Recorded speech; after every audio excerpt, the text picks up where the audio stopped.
Good morning, everyone. Good morning, good morning, good morning.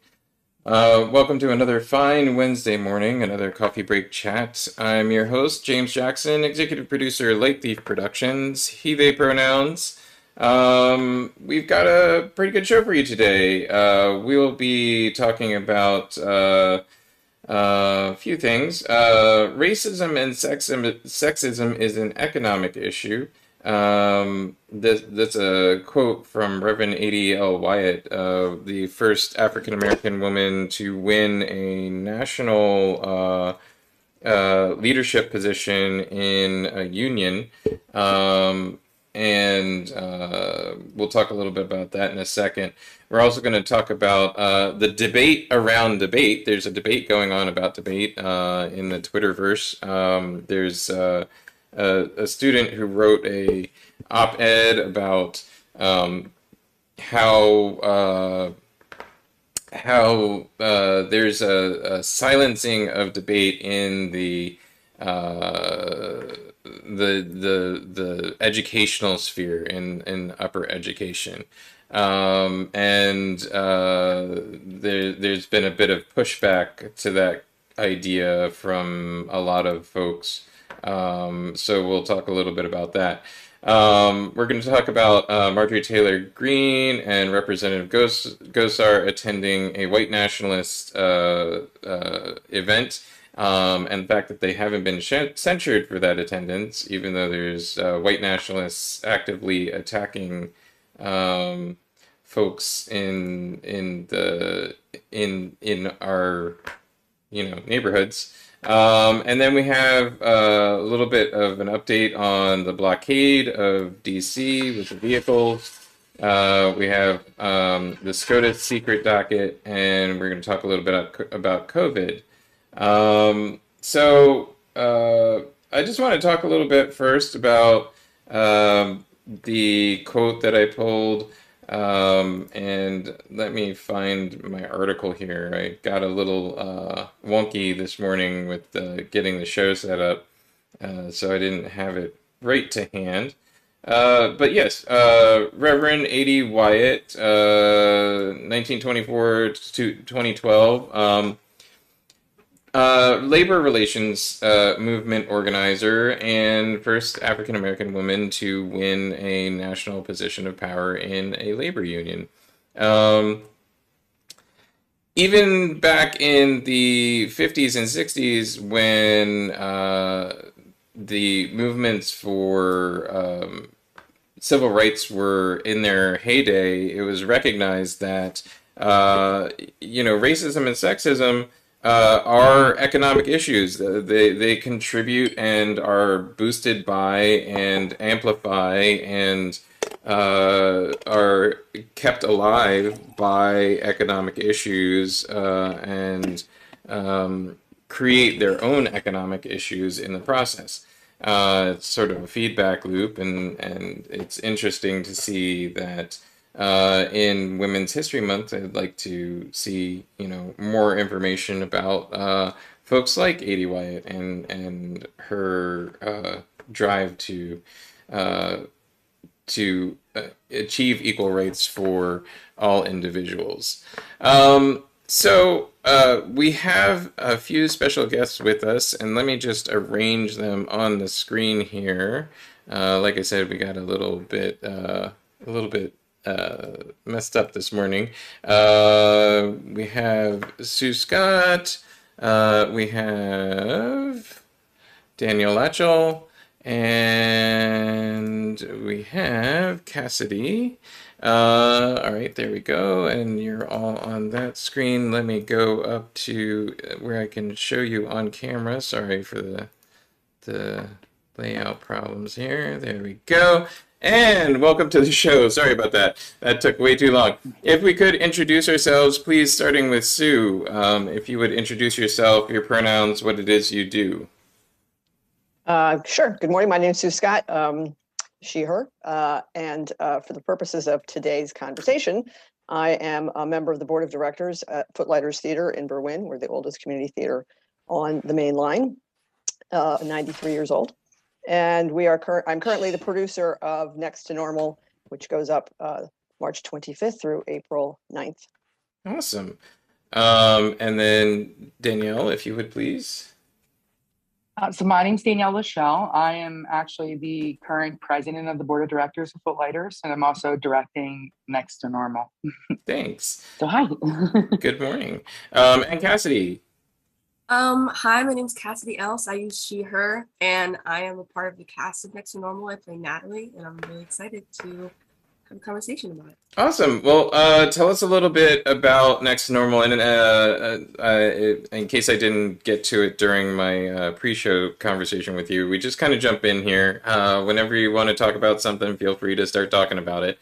And tell us a little bit about Next to Normal. What one of the questions we always ask is, why this play? Why now? What drove you guys to select Next to Normal for? I don't know how you've been doing with your COVID protocols or events since the beginning of COVID. Is this one of your first plays back in person, or are you doing virtual? Are you doing hybrid? We've done a few productions in person. We started back in October with SpongeBob. We opened our season with. We did select the season, last year, obviously with our fingers crossed that we would be actually able to get here. And luckily enough, we are here, and the mask situation is kind of going away at this point. So it's super exciting for us as an organization to finally be able to feel like we're actually getting to normal, and we're really back to normal, next to normal, back to the way that things should be. In regards to Next to Normal, I know Cassidy can kind of jump in with this as well as a cast member, but it's the struggles of mental health and the things that the way that the family reacts to that. The story centers around Diana Goodman, who is a woman who lost a child at a young age, had another child after that, and it's just the struggle of her and her husband and her daughter as they go through mental health treatments, and finding that different avenues of talk therapy and medication and different things like that, and just kind of, like I said, going around the main idea of treating mental health.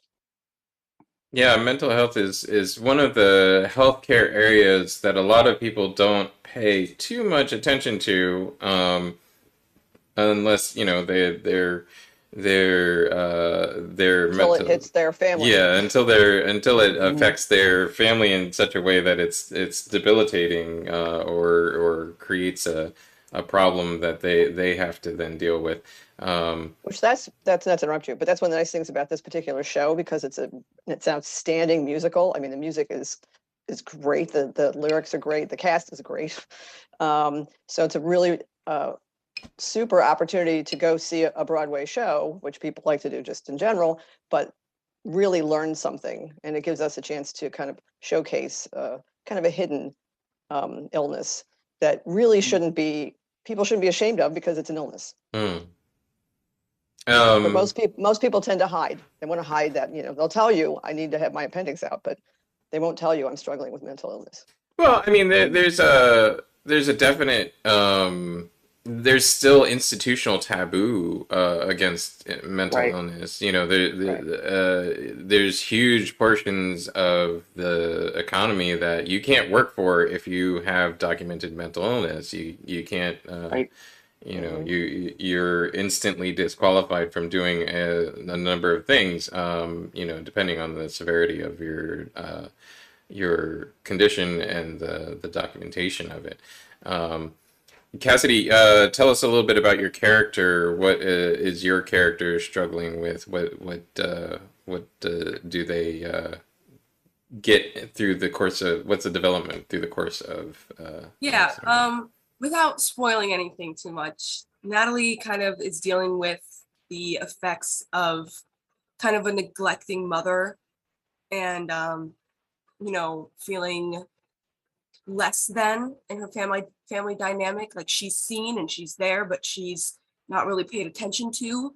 And I think she has her own mental health struggles that she doesn't get much attention to, because Diana is struggling so much. And I think that's a really good representation of how things can kind of become overshadowed or unnoticed by some people.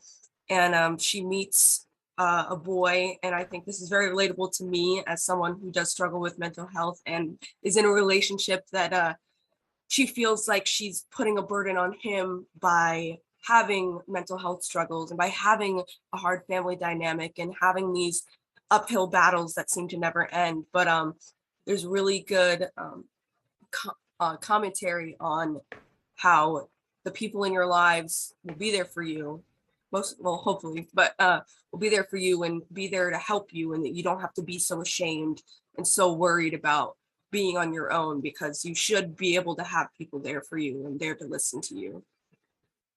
What would you say what would you say is a lesson that you learned from playing this character? What is something that you feel like you maybe discovered in even your personal relationship with mental health through this? I think something that I really love about Natalie that I kind of need to apply to my own life is that you don't need to forgive people right off the bat for hurting you. You don't need to immediately say, you know what, it's okay, I'm over it. I think there's a lot of times, a lot of people I think are very apologetic and very forgiving when it comes to situations and family dynamics, especially because they're your family and you want to move on and move through. And I think one of the strongest things is when Natalie is talking to her mom and she says, I don't need something that's normal, maybe next to normal will be okay. And it's almost like they're not resolved, but they have a chance of becoming resolved. And I think we don't need to push as much to forgive one another and immediately move on from something. You can take that time to process and to overcome something and to talk it out with someone. I think that's personally something I took away from this, is being able to take time for yourself, that it's not only about the other person, it's also about you and how you feel. It's interesting that we're doing next to normal in 2022. There seems to be some developments in how we deal with, talk about, consider mental health that have changed. It first produced in 2008. It's not that long ago. But even in the intervening, what is that, 18 years, it's changed a bit as far as how folks think about mental health and think about dealing with mental health. I know a lot of times, we talk on this show about housing around Philadelphia and other places in the country, and how housing can lead to better mental health, how income can lead to better mental health and whatnot. Where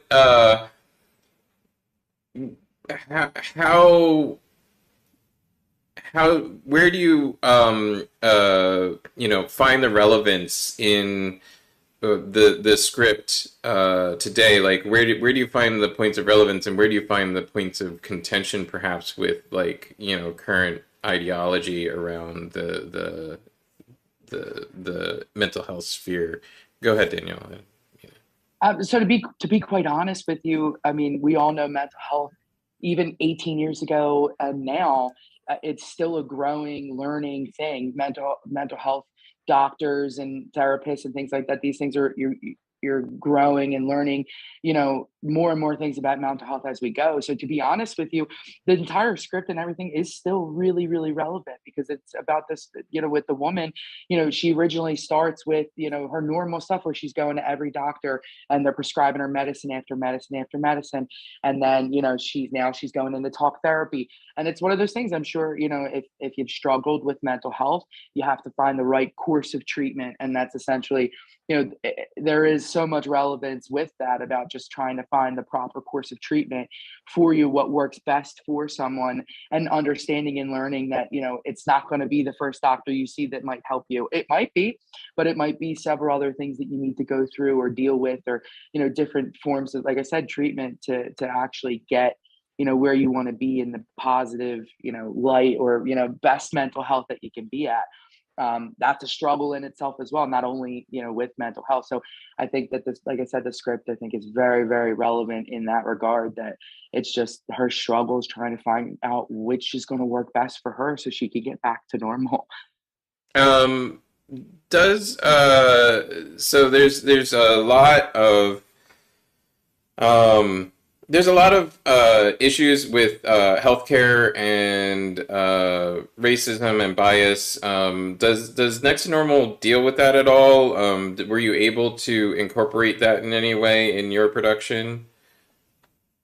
I mean, in regards to it, it doesn't really scrape on any racism or any of that type of stuff. As far as like the bias is concerned, I mean, there's a whole song she sings called "I Miss the Mountains," and it is that normal, you know, that stigma of like, I want to stop taking my medicine because I don't have the highs and the lows anymore, you know, that type of thing. But overall, I mean, the racism isn't really in obviously this particular production, but you know, the stigma of mental health is there with her, with the husband that she has, as well as her therapist too, trying to, you know, understand why she can't be where they're expecting her to be at. Mm.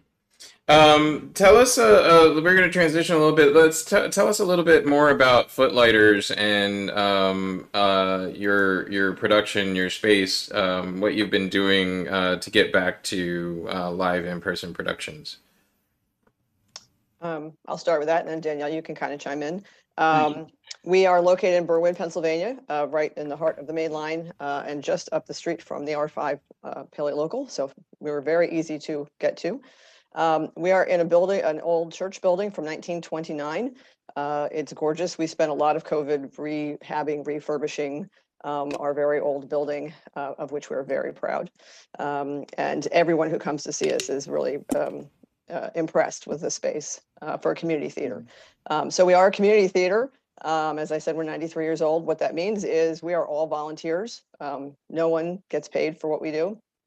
We do this because we love theater. We love putting on shows. We love the opportunity to share with our neighbors. Community theater is alive and well, though we did shut down during COVID.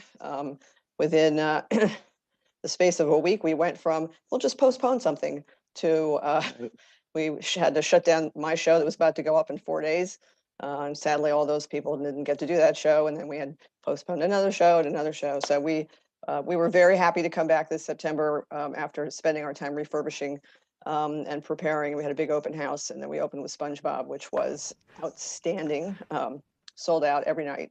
And that's what we want for every show is we want to fill the house, because it's a great experience. Not only does it help us keep going, because we need the money to keep the building and the shows going, but it's a great experience to be in a room full of people just loving theater.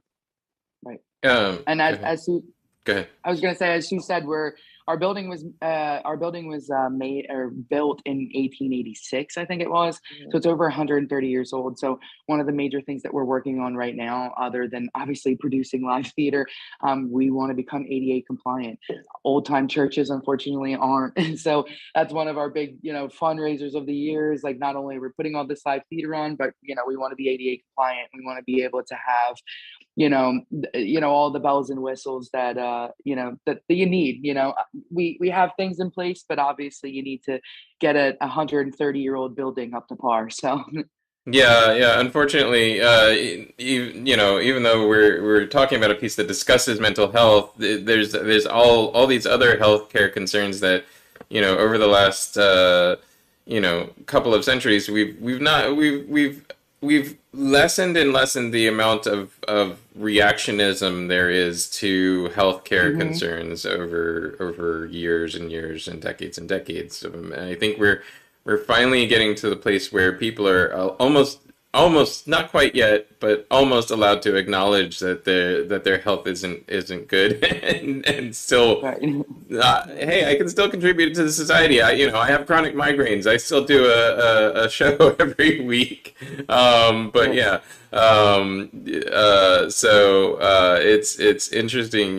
Like we're I live in Philadelphia, and Philadelphia is notorious for all the non-compliance, non-ADA compliance around the city for businesses, because all our buildings were built in the 1900s. Some 1800s buildings still exist, and how do you bring those to compliance when everything's set up a flight of at least 3 stairs? So Right. Right.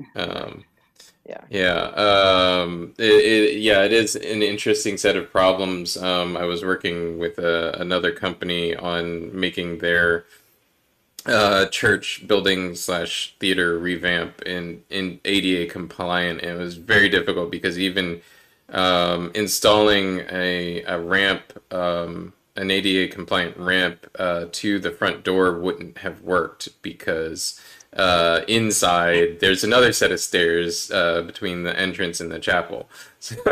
Yeah, that's really, the- we're dealing with the same thing. Exact same problem. If we put in an ADA compliant ramp, it would go out to the middle of the street. Right.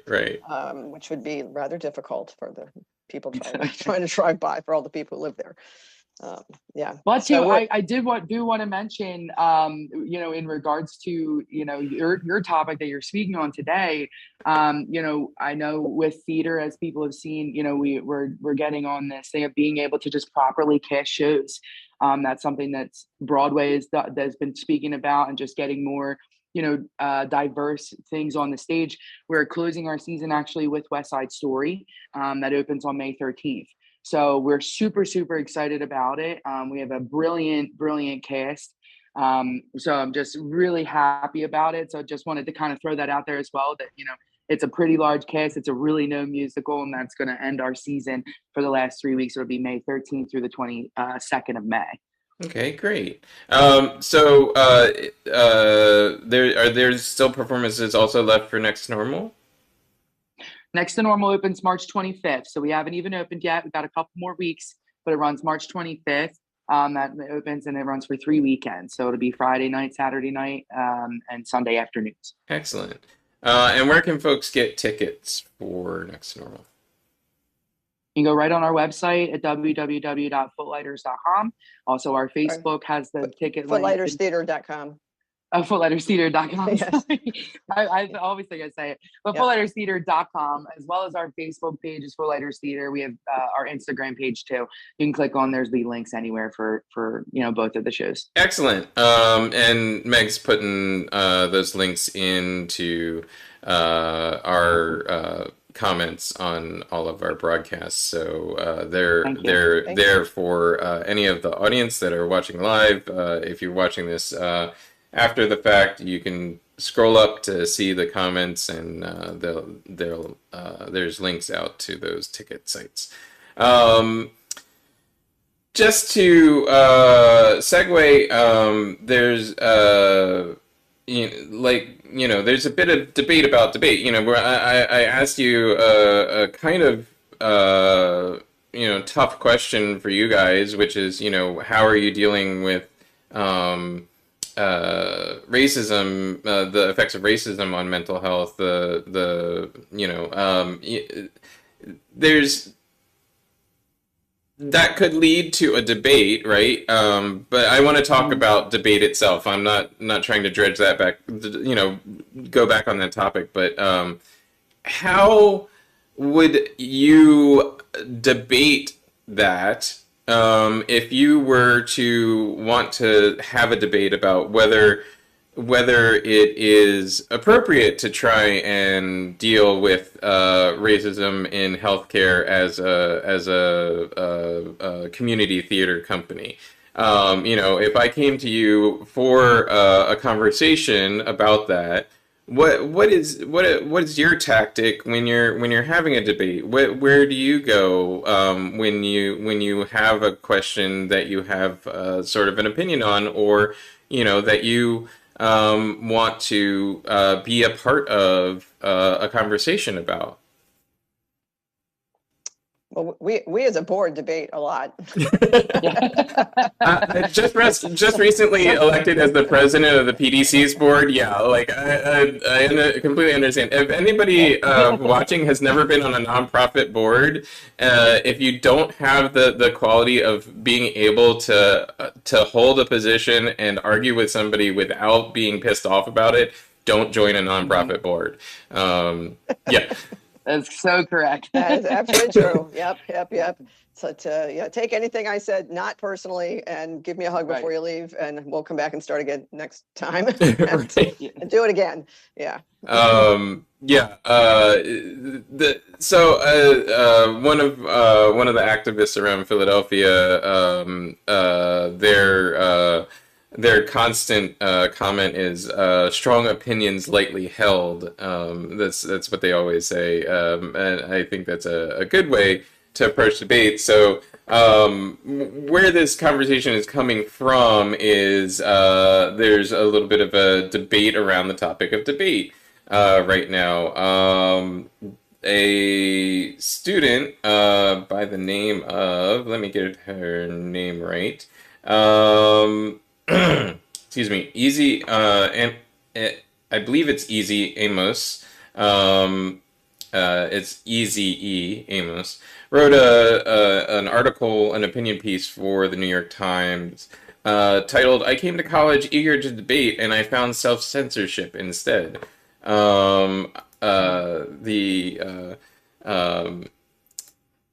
The internet is an interesting place because, you know, we can have a lot of debate, we can have a lot of conversation. It develops, it lets you elevate a conversation between any two given people far beyond where any level that it used to be. Like, you know, you used to be able to go to a bar and have like a conversation with somebody about some of these topics, and it would be an argument or a debate between the two of you, and that was it. In fact, you know, like I had an idea. What, you know, why doesn't, like, you know, there used to be a bar in on Penn's campus. Why don't they hold a debate session every Monday or something, and, you know, have literal like debates? Because that's what they used to do in, you know, around the founding of the country. They would literally go to the local pub and hold debates. But this idea behind self-censorship, I don't know, struck a nerve with some folks. When you're debating, when you're having these conversations on your board, on, you know, I don't know, Cassidy, where you might encounter debate, where you... High school. High school? Okay, Yeah. Good place. I mean, are you a part of any, you know, classes that you actually debate, or do you have a debate club? I'm not a part of like a debate club or anything, but I take sociology class, and there's definitely, my school's very white predominantly, and when it comes to issues like race and things, some of the white students can get very uncomfortable with the topics, and I think there's no need to be uncomfortable with that kind of thing. When it comes to censorship, I think there needs to not be as much censorship when it comes to kids talking to other kids about issues these days. I think it's very important that we understand these issues are real, even for people our age. Like, they're not just things that we have to deal with when we get older. I think where I go personally, there are a lot of people who have more open minds, but I think in that class specifically, sometimes conversations are held off because they're uncomfortable. And I think that's something that people around the world need to realize, that you need to have uncomfortable talks sometimes, because the uncomfortable is the real. And I understand to a point censorship in schools, because, you know, you are in a school, you don't want to be cursing or, you know, saying any kind of like things that might get you in trouble. But I think when we have debates in class, it's usually pretty good. It's not really yelling or anything like that. And if it does get to that point, you know, the teacher steps in, he's like, all right, let's Well, move I on. mean, I was in a poli-sci course, class in high school as well, in my junior and senior year. A good teacher, a good professor in college will guide the discussion. Will make sure that Right. those conversations, though heated or visceral, don't intrude onto the where you're insulting your classmates. Right, exactly. Right.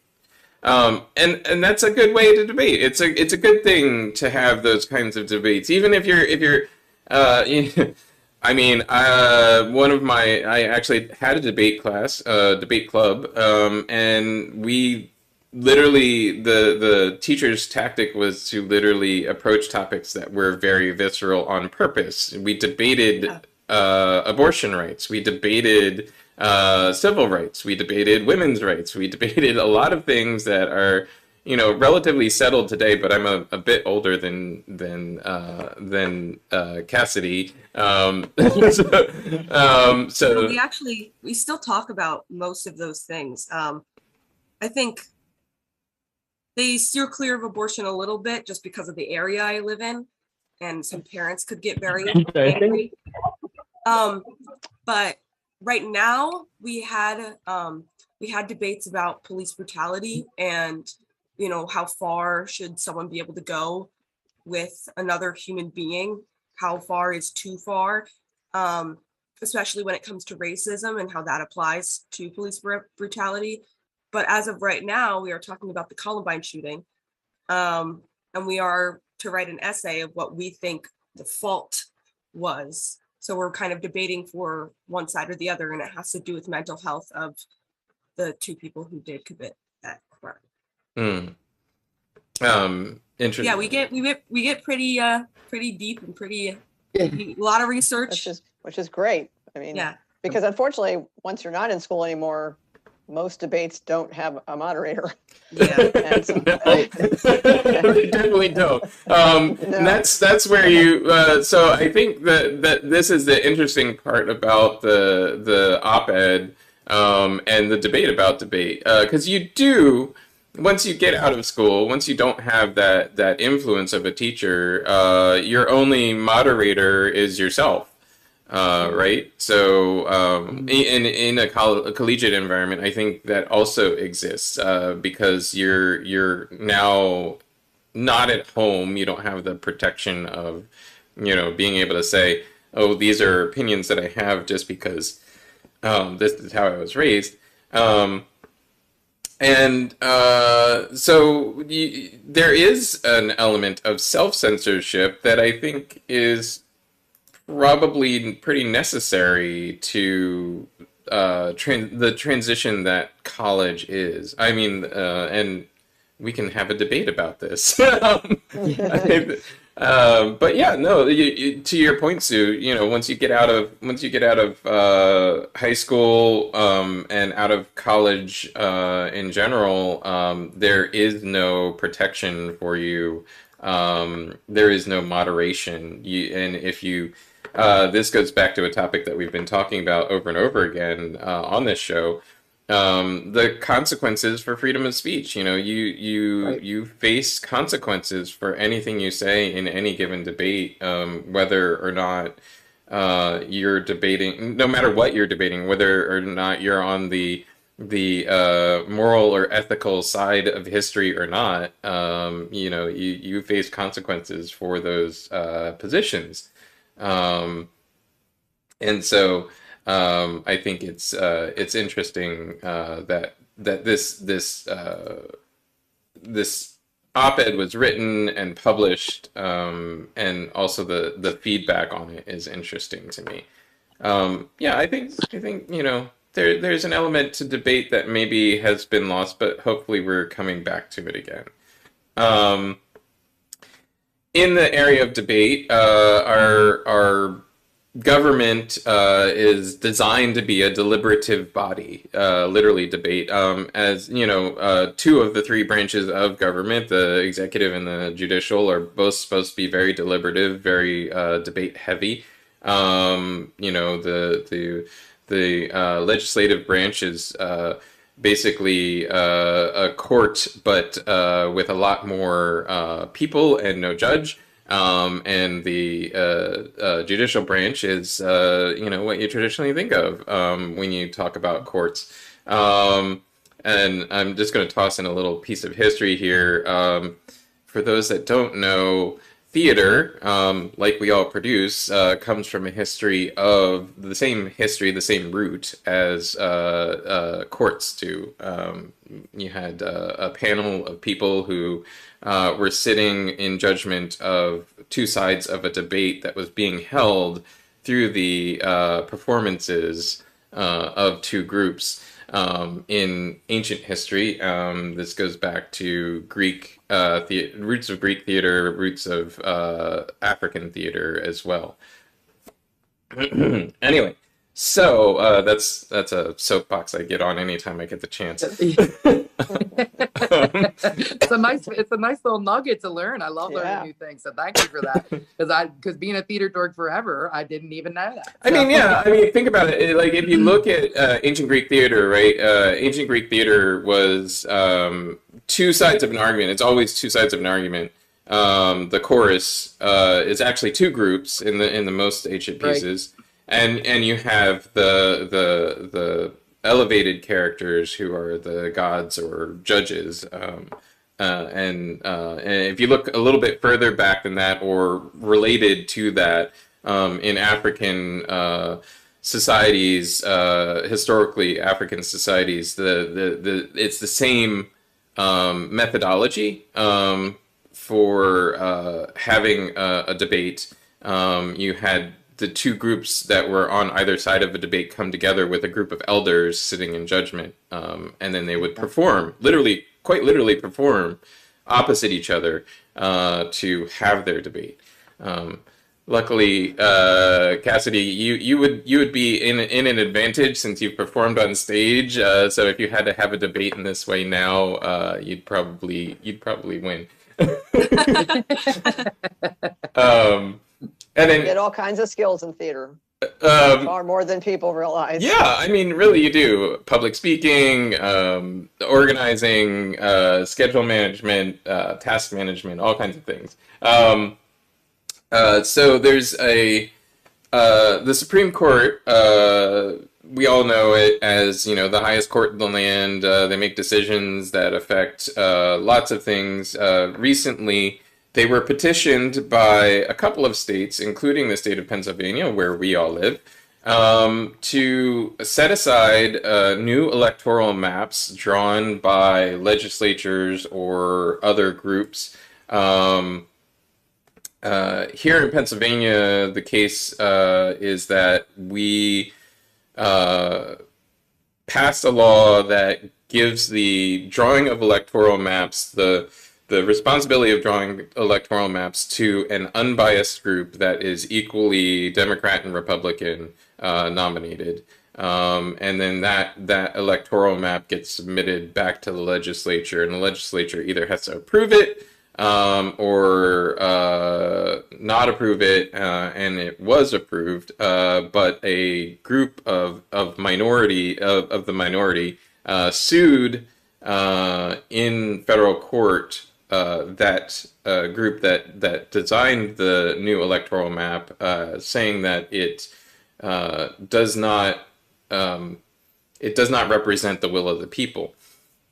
The Supreme Court has several dockets. A docket is a list of cases, for those that don't know.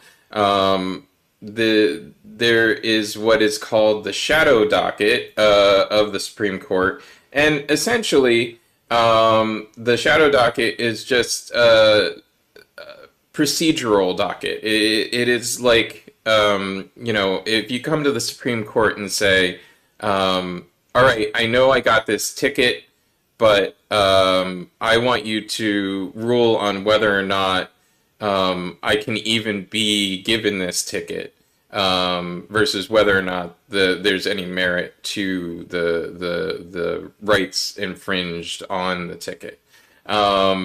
So this shadow docket, this procedural docket, gets a lot more cases in the over the course of the history of the Supreme Court, has had a number of cases go through it, but typically when a procedural ruling would affect a large body of law, like voting rights, the Supreme Court won't hear that procedural argument without hearing the full case and having it assigned to their regular docket. Over the last few years, there have been members of the Supreme Court who support ruling more frequently in this procedural way for various reasons. That they give various reasons, but one of the problems with it is that it has been creating a body of law that doesn't reflect what the procedural thing is supposed to reflect. So these procedural rulings are supposed to be temporary. They're supposed to be only about the case that they're ruling on, very specific, very temporary. At any rate, there is now a supermajority, quote unquote, a majority of Supreme Court justices who don't agree with the idea of ruling this way on cases, and so when petitioned by the state of Pennsylvania Republican Party, they referred the case back to the lower court, which is the Pennsylvania Supreme Court, and a three-judge body that is ruling on the case. They sought basically a temporary injunction to block the use of this new electoral map in upcoming elections. This debate is far from over. Obviously, people are still going to keep trying to have this debate, have this conversation. What, are your thoughts, on having, on this movement, both toward and away, these kind of procedural arguments, in jurisprudence? Like, should we be, clearing things up faster? This lets the Supreme Court get through a lot more stuff.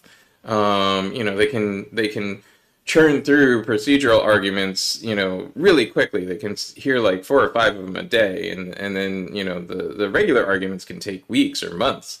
Is this something that we should be using more frequently, or is it, as the majority believes, just a difficult, something that we should be avoiding?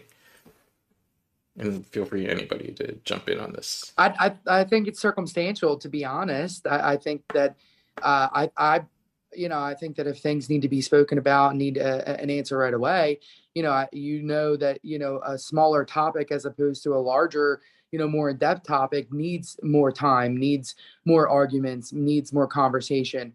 But I definitely think we can have the combination of both. I don't know why wouldn't we, but like that it's, I think it was like, with the couple, they wanted to get their cake done at the bakery, and it took months and months when, everybody, not everyone, but, the majority, it ruled a specific way, and it kind of, you knew that could have happened pretty quickly, as opposed to, the abortion rights situation, that took a lot longer. That should be a lot bigger of a conversation. You know what I mean? I guess it's super circumstantial, I think. Mm. Yeah, that's a valid point. I mean, in my experience, the judicial system in general is very slow. And anything that we can do to speed it up, not at the detriment clearly of the conversations and the debates that, need to be had, but, these things that, cases that have gone on for years and years, I mean, that's not in anybody's best interest. And by the time, they're over, sometimes they're kind of moot. Yeah, right. So, in my humble opinion, and anything that we can do to maybe compartmentalize some pieces of it so that we can kind of get through those, which is what it sounds like this is doing. I think it's in everybody's best interest, because people, even in the judicial, with our penal system, people sit in jail for years just waiting to get a chance to have a conversation about whether they, get an appeal or not. That's not. Who does that help? Nobody. Right. Yeah. I'm a big abolitionist myself, but I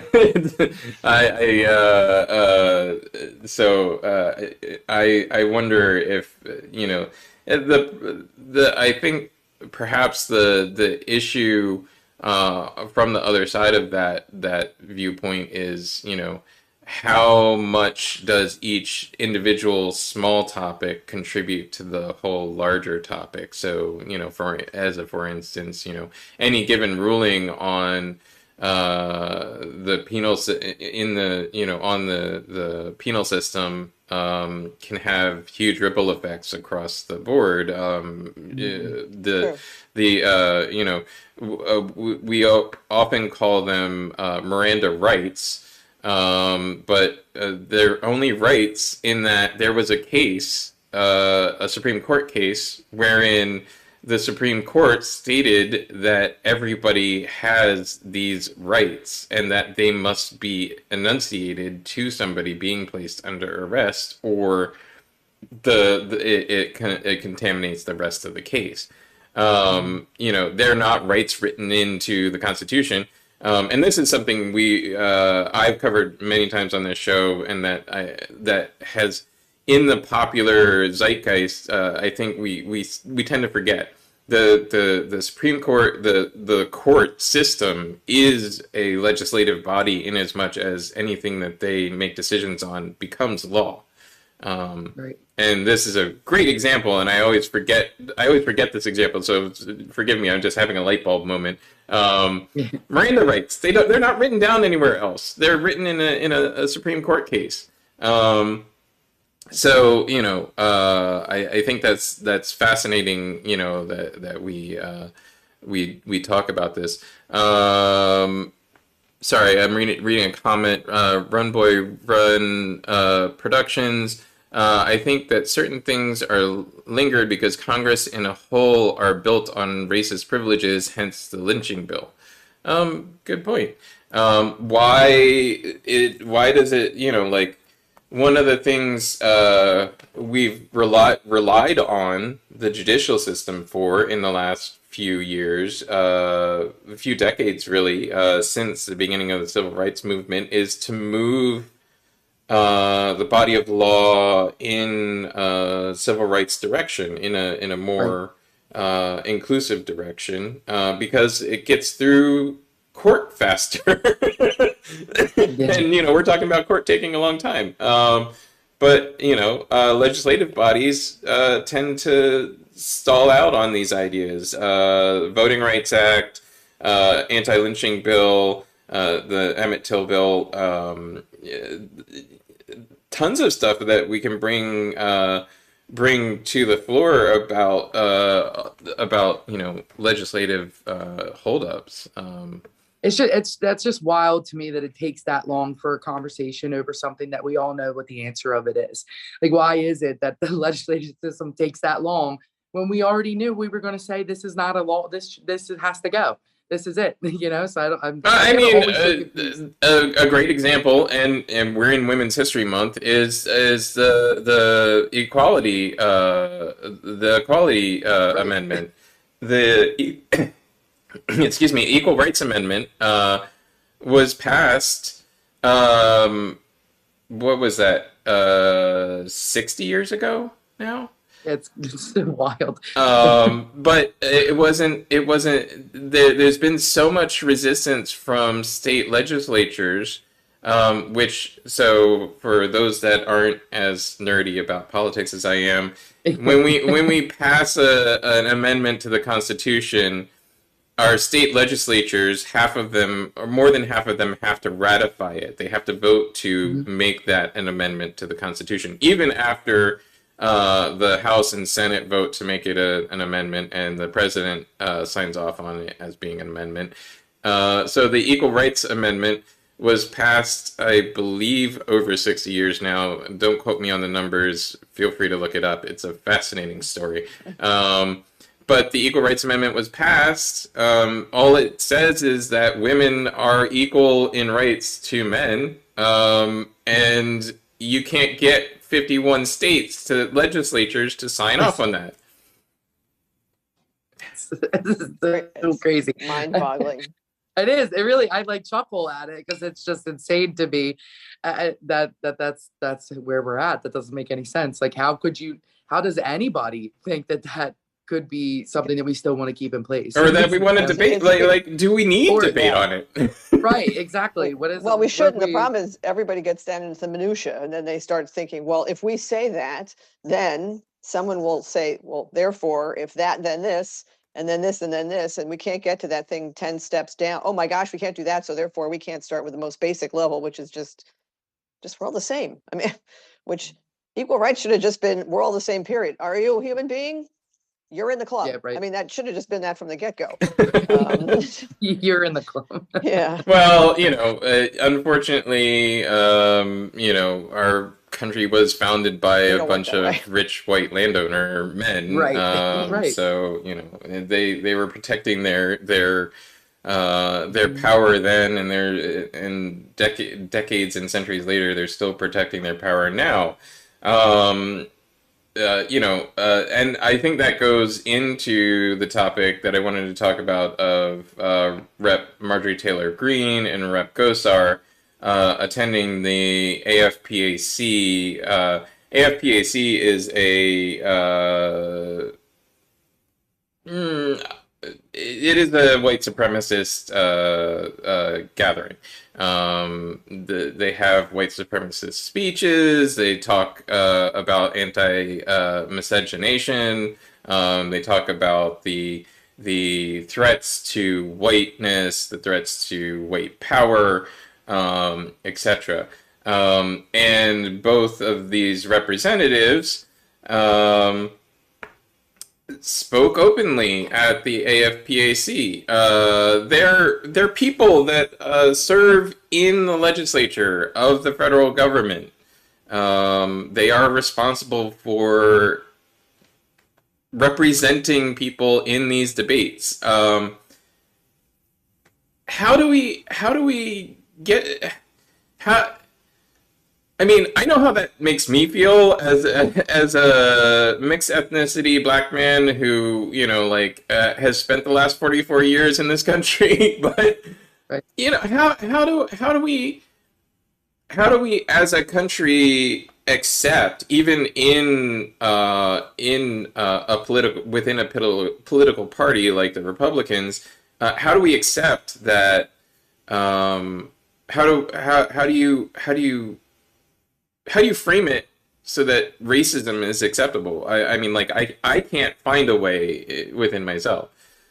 No, I have no idea how we could have someone up there speaking openly in an organization like that, and then they're just going to go and vote for everyone to have the same type of rights. I don't know how anyone's not up in arms because I would love to be able to be the one that, like, we need to fix this. I want to jump in and be the crusade, but I don't know. I have no idea how anyone can sit by at all. What do you do? What are the steps that you take to try and make sure that that's not the thing? I think that's, one of my issues is that I would love to be able to be the one to say, hey, this isn't okay. How do we change it? But I don't, what are the steps to take to do that? As far as legislation, as far as these political, leaders anyway. Yeah, I don't know what the steps to take to change it are. Every once in a while, I feel like, the kids are going to be all right. Folks from Cassidy's generation are going to take over eventually, and right. Kids are going to be all right. There was recently one of the leaders of the January 6th insurrection was found guilty on all counts in his federal lawsuit. He was literally testimony was given against him by his actual children that he lived with. I find that encouraging. I think that's encouraging. Cassidy, perhaps you can speak to your generation. Like, what do you guys think about equality, equity, how things are going, how, us old folks are screwing everything up, but. I think there is a lot more, I think because of social media especially, I know social media can have its own, you know, problems with spreading false messages, with spreading hate in some ways. I think there is a lot of good to social media as well, because it gets things out there and it gets us talking, especially even at our age. We recognize the things that are happening, and we recognize that this is a problem earlier on than maybe some people would. And I know it depends on, you know, how you grow up and who your parents are, but I think most people that I've met who are my age, or, you know, even a little younger, seem to be very open-minded to ideas of change and equality, and, you know, just making sure people are seen as people and not treated as, you know, animals or objects. And, you know, I think even when, like, our prison system is a big thing, it's like, it's pretty bad.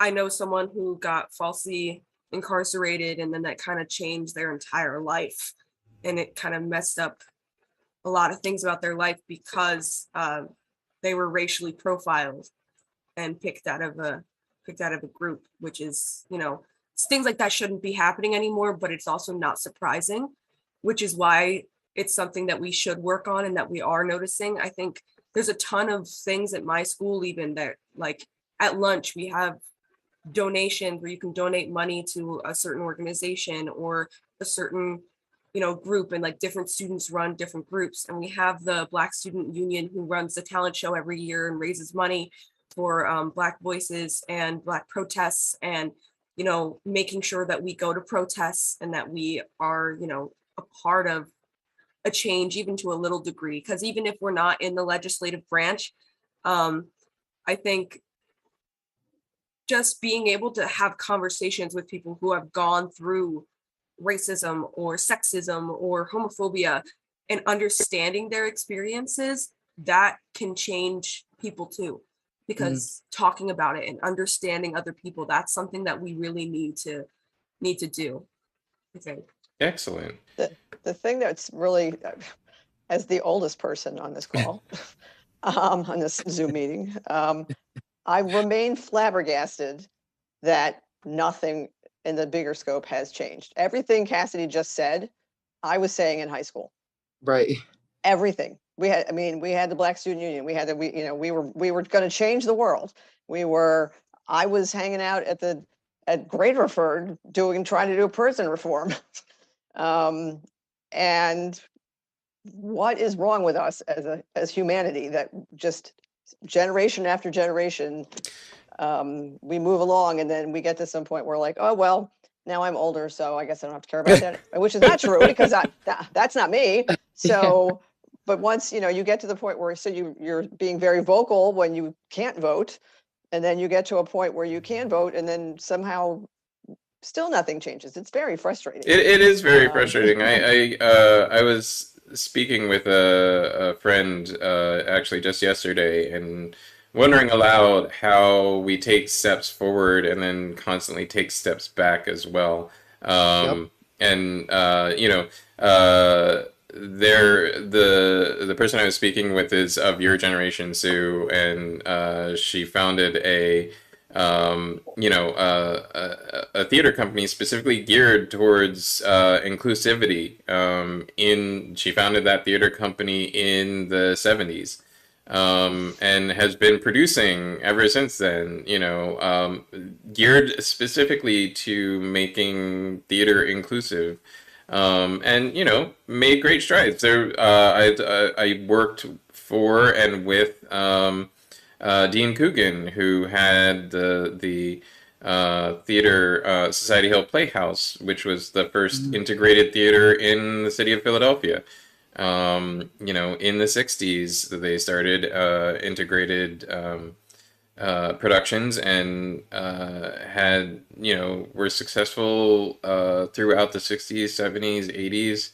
And then, you know, we look today and there's still these same debates. That's why I started a theater company. You know, why did I have to start a theater company? Because I felt like, you know, there's exclusivity based on race still in theater, when folks have been fighting this same fight for 50 years. Yeah, it's wild that 2020 was the first time that Broadway had that real conversation of like, if you're a specific race, you don't have to just be those roles written for you. And that was 2020. And it's like insane to me that, we're trying to still have that conversation now. And it's it's dumbfounding, actually. Yeah, something I've been saying since high school is, and I went to high school in the 90s, so for Cassidy, just so you know, how long that conversation has been going on. I've been saying since high school, every man means literally every man, so it doesn't have to be, who you think of as every man. It's literally anyone. It's every man and every woman, and, you can't tell me differently. Like, an everyman character could literally be anyone, and please don't cast it as if it's, your average white guy. That's not who every man is. Right. I think, we always say, like, it's so disappointing that we haven't gone this far or this thing, or I think something someone said to me in my sociology class. She's a very wise woman. I mean, she's my age, but so woman, let's say that. She's 18, so, but she, from her perspective, we're not disappointed in the change, and we're not, we can't be surprised because this is how it's always been. And it's almost something that we need to come accustomed to and then slowly work through, because we have made a lot of changes. And I think from a white point of view, sometimes we can get a little righteous. There's no change and nothing's happened and nothing's happening and no one does anything. And from her perspective, she's a Black woman. She says that, like, things have changed, but I think we're never going to be perfectly happy because nothing's perfect. But that nothing's surprising anymore. I think especially adults say it's so shocking that nothing's changed and it's so disappointing. But to us, and from a maybe broader perspective, you shouldn't be surprised or disappointed anymore. It's something that we need to learn that, okay, this is how it is, but we can still work on it. Because if you sit there and you go, oh my God, like nothing ever changes, that's the attitude that we kept having. That's why things don't change. It's because people go, well, it's never going to change. Right. Because even in my day, I thought the same thing and it didn't change. But, things can slowly progress. Even unfortunately, they shouldn't be going as slowly as they do. They are. And I think that's something that maybe my generation might come to terms with, is that things are going to take a while, but that's okay, because we want it to change even a little bit, because a little change can lead to better changes. I mean, because we haven't not gone anywhere, but there is a long way to go. But we also need to recognize that, like, just because it's a long way doesn't mean you should feel disappointed and give up, Fair enough. I would like to thank you guys for joining me this morning. It's 11:05. I want to recognize your time, and I really appreciate you jumping in on the topics of the day. And do any of you have any last thoughts, anything you want to share with the audience before we go? Just come out and see Next to Normal March 25th. It's going to be a great show. So we'd love to have everyone out. It's already a great show. So by March 25th, it's going to be outstanding. Thank you so much for having us. We do appreciate everything. Absolutely. Thank you. And Cassidy, any last thoughts? Not necessarily about the show. I was going to say, listen to each other, talk to each other. Learn from other people. That's how you grow. Awesome. Thank you so much, everyone. I'm going to go up to just me on screen. And so thank you very much for joining us. And feel free to stick around or drop off as you wish. I'm going to talk just a little bit about the one topic I didn't get to, which is, excuse me, the group of people that are driving around DC kind of needlessly. There's a group of protesters who are upset about the mask and vaccine mandates around the country. we didn't talk about COVID, and we didn't talk about this group of people that are trying to blockade the city of Washington, D.C. I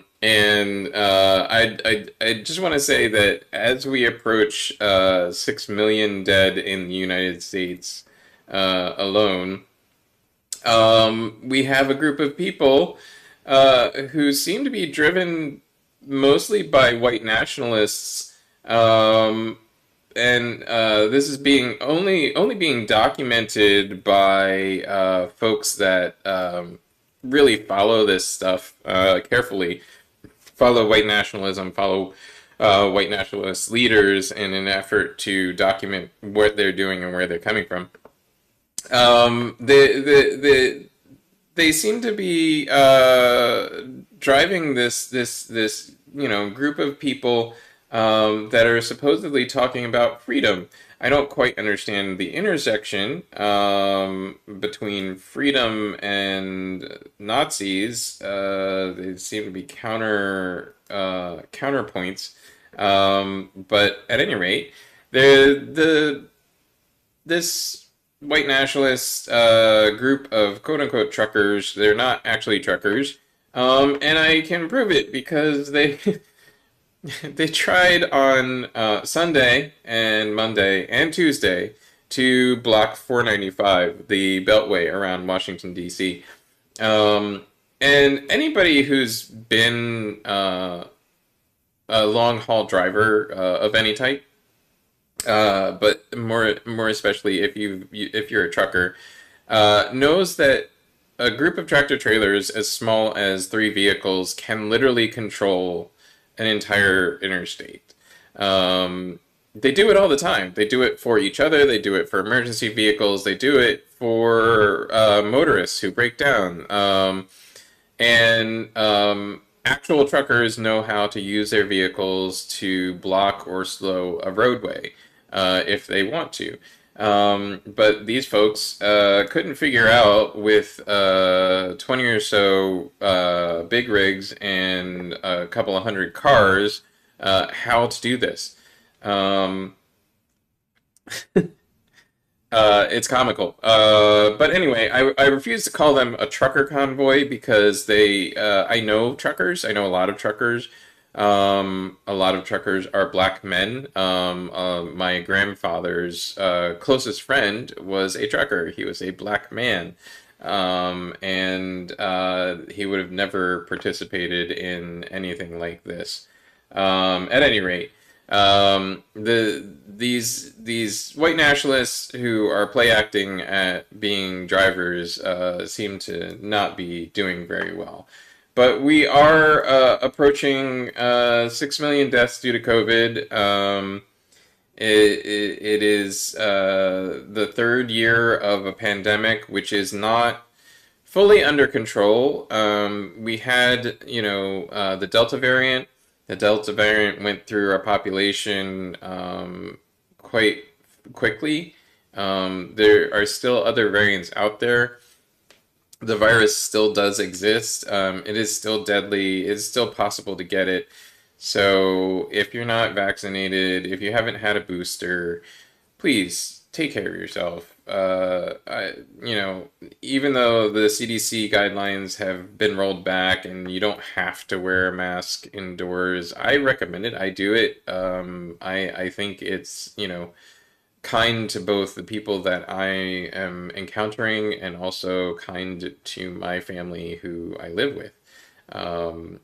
Protect those that you love, protect your social spheres, and protect the other people that you live around. Even if it was just to not give people a cold, I would probably, I wasn't on the side of wearing a mask when I had a cold before now.